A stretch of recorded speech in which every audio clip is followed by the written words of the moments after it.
Diomaye Ousmane Sonko. C'est fini.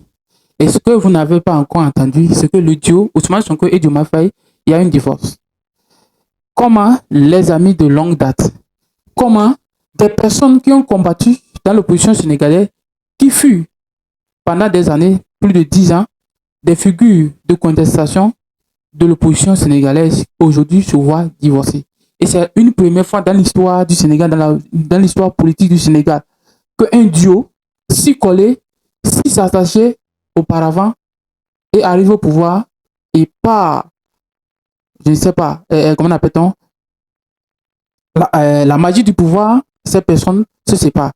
Si tu es nouveau sur la chaîne, tu sais ce que tu dois faire. Abonne-toi et partage la vidéo, likez et abonnez. Je vais t'expliquer très simple.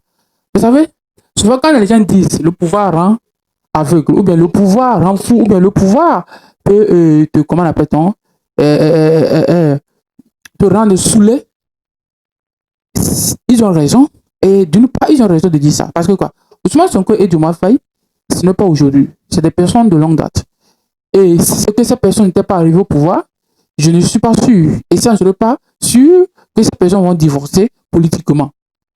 Parce qu'ils ont les mêmes points de vue au départ. Mais comme ils sont arrivés au pouvoir, et que d'un autre côté, Ousmane Sonko, c'est quelqu'un déjà, une figure, et quelqu'un déjà qui se maîtrise dans la politique, il a, et aujourd'hui, il sait jouer le jeu.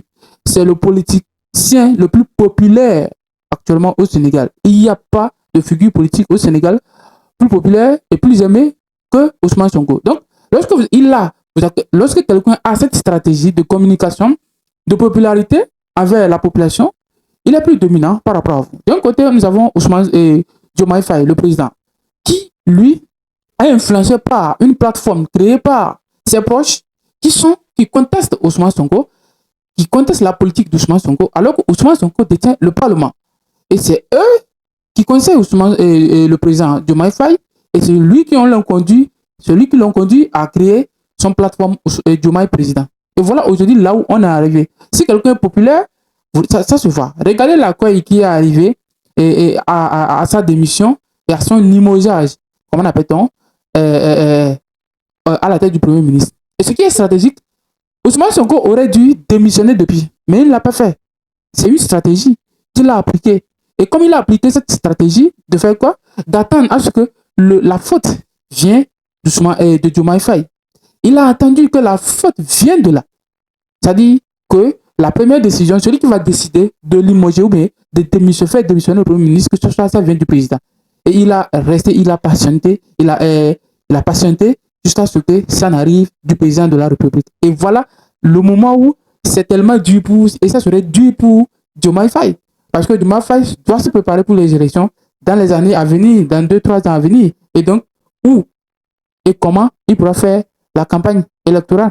Voilà la réalité. Alors que Ousmane Sonko, tout le monde le connaît, c'est une figure politique de longue date et qui milite pour l'indépendance et la souveraineté totale du Sénégal. Voilà ce qu'il faut retenir. Donc, le pouvoir, quand on dit le pouvoir rend aveugle, c'est une réalité. Et c'est vrai.